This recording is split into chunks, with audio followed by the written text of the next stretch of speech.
టాలీవుడ్ సినిమాలన్నీ కూడా 1000 కోట్ల మార్కుని ఎందుకు ఇంత ఈజీగా దాటేస్తున్నాయి అని చెప్పేసి దాని గురించి ఒక కీలకమైనటువంటి విషయాన్ని శివకార్తికేయన్ గారు చెప్పారనమాట ఆయన సినిమా ప్రీ రిలీజ్ ఈవెంట్లో. మరి అంటే ఆయన చెప్పినటువంటి ఆ విషయాలు ఏ విధంగా ఉన్నాయి? సో ఖచ్చితంగా ఏ సినిమా ఆడుతుందన్నా కూడా ఇండియాలో కానీ ఇండియా దాటిన తర్వాత కానీ ఆడుతున్నాయంటే ఖచ్చితంగా కంటెంట్. సో మన వాళ్ళు ఇచ్చే కంటెంట్, మన వాళ్ళ దగ్గర ఉన్న క్రియేటివిటీ, మన దగ్గర ఉన్న డైరెక్టర్ల పవర్ అలా ఉందన్నమాట.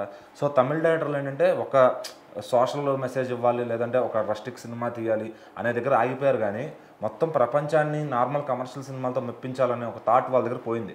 సో మన దగ్గర ఏంటంటే ఒక కంటెంట్తో పాటు క్యారెక్టరైజేషన్ పరిచయం చేయడం, లైక్ పుష్ప కానీ బాహుబలి కానీ ఇలా మన సినిమాలు అలా దూసుకెళ్తున్నాయి అనమాట.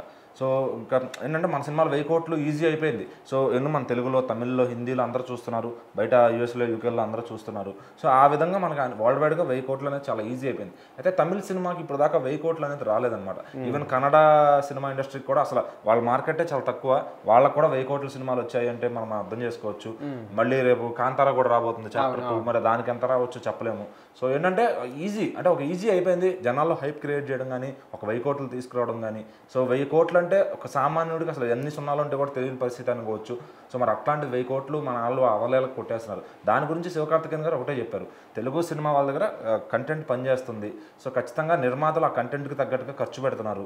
సో కంటెంట్ బాగుంటేనే ఎవరన్నా ఇంకో రూపాయి ఖర్చు పెట్టి ముందుగా మన అందులోనూ మన ప్రసాద్ గారు నిర్మాత, ఆయన బాగా ఖర్చు పెడతారు, ఎక్కడ వెనకాడరు ఎన్వి ప్రసాద్ గారు. సో ఖచ్చితంగా ఆయన పెట్టిన సినిమాలు కూడా బాగా ఆడుతున్నాయి. ఎందుకని చెప్పి మురుగదాస్ గారితో ఇంతకుముందు ఆల్రెడీ ఆయన స్పైడర్ మహేష్ బాబు గారికి పనిచేశారు.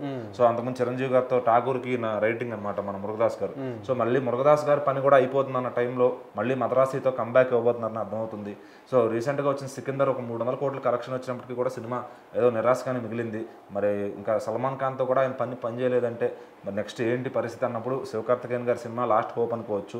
సో ఈ సినిమా హిట్ అయితే మళ్ళీ ఆయన కెరీర్ గాడిలో పడుతుంది, మళ్ళీ పెద్ద హీరోలతో ఛాన్సులు వస్తాయి. సో మరి ఖచ్చితంగా శివకార్తికేయన్ గారు కూడా టాప్ ఫామ్లో ఉన్నారు. మరి ఆయన కూడా చేసే ప్రతి కంటెంట్తో 50 కోట్ల మార్కెట్, 100 కోట్ల మార్కెట్ అంటూ 300 కోట్ల మార్కెట్కి చేరుకున్నారు ఆయన కూడా అమరన్ సినిమాతో. మరి ఈ సినిమాతో ఇంకొక 100 కోట్లు పెంచుకుంటారా? మరి ఈ సినిమా కంటెంటే డిసైడ్ చేయాలి. ఖచ్చితంగా తెలుగు సినిమాలో మాట్లాడటానికి వచ్చి తెలుగు నేర్చుకుని మాట్లాడతాను అంతకుముందు చెప్పారనమాట అమరన్ టైంలో, అదేవిధంగా తెలుగులోనే మాట్లాడారు. సో మరి ఎంత కష్టపడి నేర్చుకున్నారు అనేది మనం అర్థం చేసుకోవచ్చు.